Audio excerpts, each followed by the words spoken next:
So good afternoon, everyone. I'm Charles Stevens, and I'll also be speaking about imazalil and alternatives, but just this time in a wax application.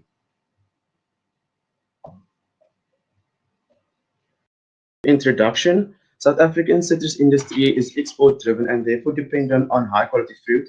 But during harvesting processes, wounds usually occur on the fruit, and this is due to inadequate protection or handling. These injuries may also function as infection sites for a lot of the post-harvest pathogens, such as green mold, which is caused by Penicillium digitatum.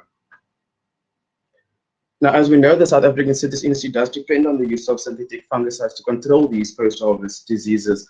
And as Linda mentioned earlier on, imazalil is currently the most reliable fungicide in use against Penicillium digitatum. However, the MRL levels are under review, as he mentioned as well. So therefore, the alternative of this study was to look at the use of alternative fungicides to imazalil in wax to control citrus green mold. Now, azoxystrobin, pyrimethamine, and fluoroxanil are fungicides that have previously shown to be active against Penicillium digitatum strains, and that have shown resistance to TVZ and imazalil.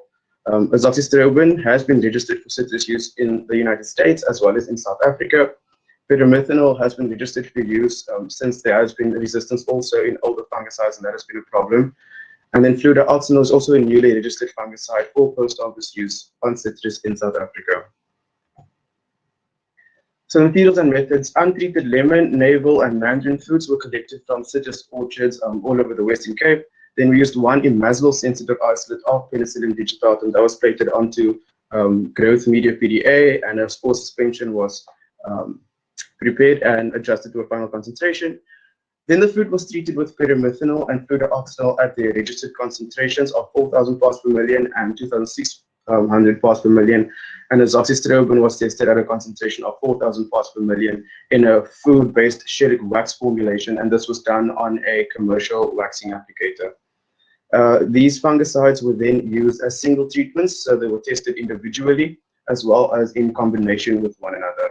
And then in addition to that, we tested a formulated product called Evolve, which is already a azoxystrobin and fluoroxanil combination. We tested that as well. So because we know that imazalil, which is the best fungicide used for green mold, we know that it has very good protective control and very good sporulation inhibition potential. We tested these two parameters on our fungicides as well. So for protective control, the fruit was inoculated with a spore suspension using a 5mm wounding tool with 4 wounds on the shoulder of each of the fruit. Then for sporulation inhibition, the fruit was inoculated with 0.2 moles of spore suspension using a gauge needle. This time, just one inoculation point on the shoulder of the fruit was injected beneath the rind of the fruit. The fruit was then packed in boxes. Each box is covered with a transparent polyethylene bag and sealed and incubated at 22 degrees Celsius. Then for protective control, the fruit is evaluated after 4 days, so rated after 4 days, by recording the number of infected wounds on each of the fruit and then comparing that to your controls, which is imazalil and a wax-only control. And then for sporulation inhibition, the fruit was evaluated using a rating scale of 1 to 6 after about 10 days, between 8 and 10 days. To give you an idea of the results, so for single fungicides, the darker green square imazalil shows you your positive control, which showed very good results as compared to the wax, which gave very low protective control. The best of the tested fungicides was azoxystrobin with a 98% control that averages over all the fruit types.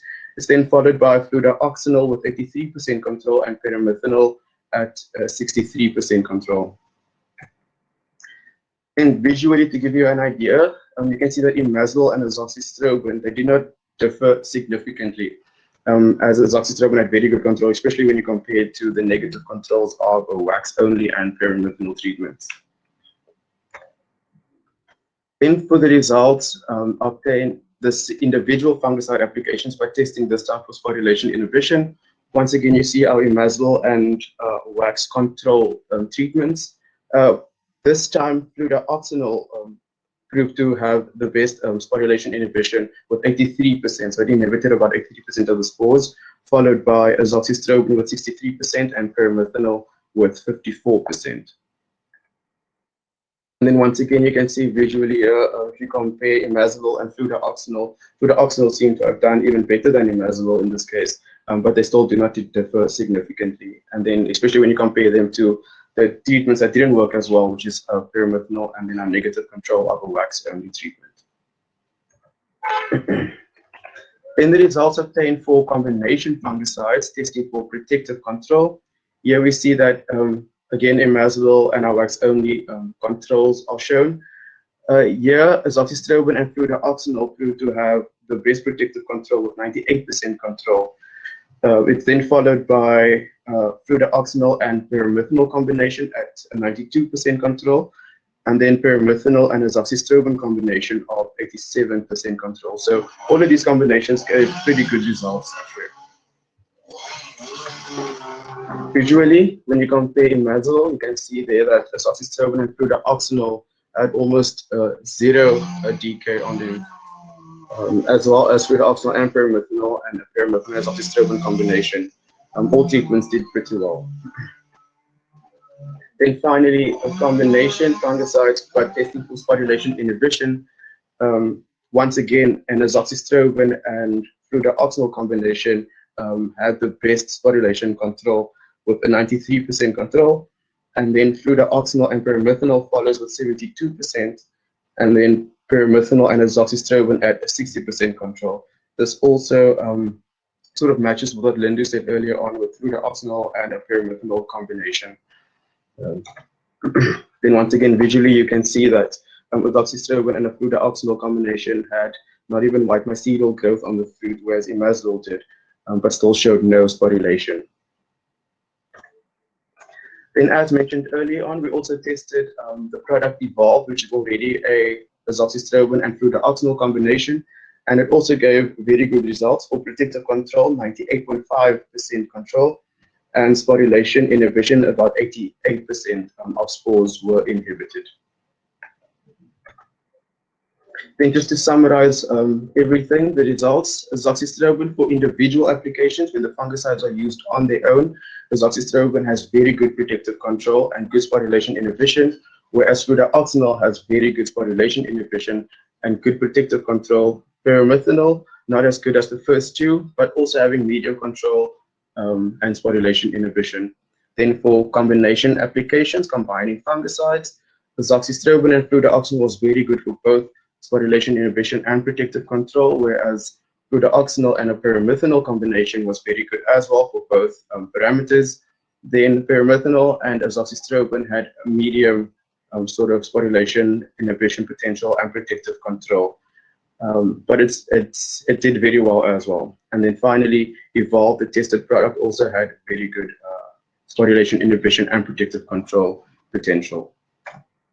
Then just to conclude, so 3 potential fungicides were used as potential replacements for imazalil, but in a wax application. And they were tested to determine their protective control action as well as their sporulation inhibition potential. Azoxystrobin performed best with a high protective control action at its registered concentration on citrus, while sporulation was also largely inhibited at that same registered concentration of the fungicide.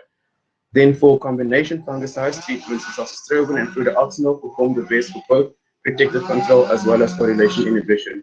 And then finally, pyrimethanol gave the lowest protective control and sporulation inhibition. And then I just want to say thank you to Dr. Shira Lennox, Dr. Jan van Niekerk, and then also Dr. Wilma Deploy and Prof. Paul Fourie, and also want to thank the Department of Plant Pathology at Stellenbosch University, ICA, the Postdocs Innovation Fund, as well as JBT Technologies. Thank you very much.